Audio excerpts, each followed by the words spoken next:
There's nothing nicer than a homemade beef burger. You know exactly what goes into it, and it just melts in the mouth when you eat it. I've got first quality minced beef here, so 500 grams into the bowl. Breadcrumbs are essential in a burger, but add too many and they'll be stodgy. I've just got 50 grams here. A medium onion that I've chopped really, really finely. If you're not good at chopping onion, you could always grate it. That's the basics. Now for some delicious extras, starting with 3 tablespoons of chopped fresh parsley, 2 teaspoons of Dijon mustard. Now that really does bring out the flavour. And more punch from a tablespoon of rich sun-dried tomato paste and some chopped marjoram. This bright green adds to the colour of my beef burger. To bind it all together, I'm going to have an egg yolk. There it is, going in. Lastly, some salt and pepper, then just dive in.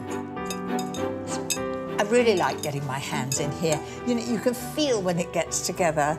And you know, if you've got a young family and they really love beef burgers, let them make their own.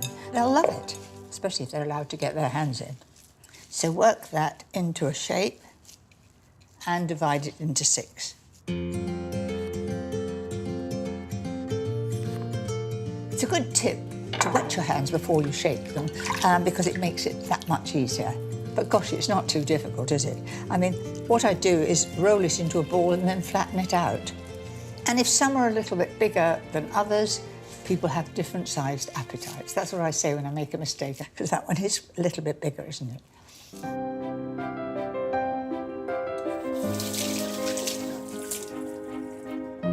Now it's time to heat up my griddle pan and cook those beef burgers.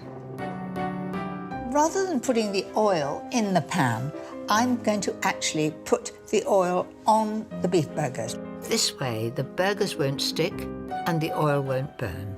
So lift each one with a fish slice into the pan and over.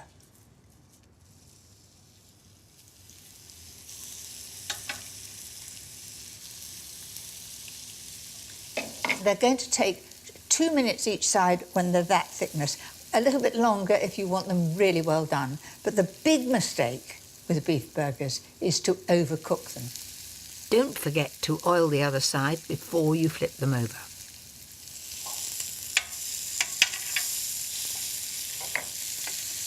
They've had their time, so just turn those out. Oh, they look good, don't they? And I've got plans for those gorgeous juices left in the pan. All the flavour from the beef burgers is there. That will go onto my bap. It'll be delicious. Just slide them along. Make sure all that gubbins is coming with the extra special brioche baps. It's browning nicely. It should take about a minute for your buns to take on the stripes of the griddle pan. And now it's an assembly job. It's all about the layers. First mayo, some lovely crisp lettuce, a juicy slice of tomato. We're getting there.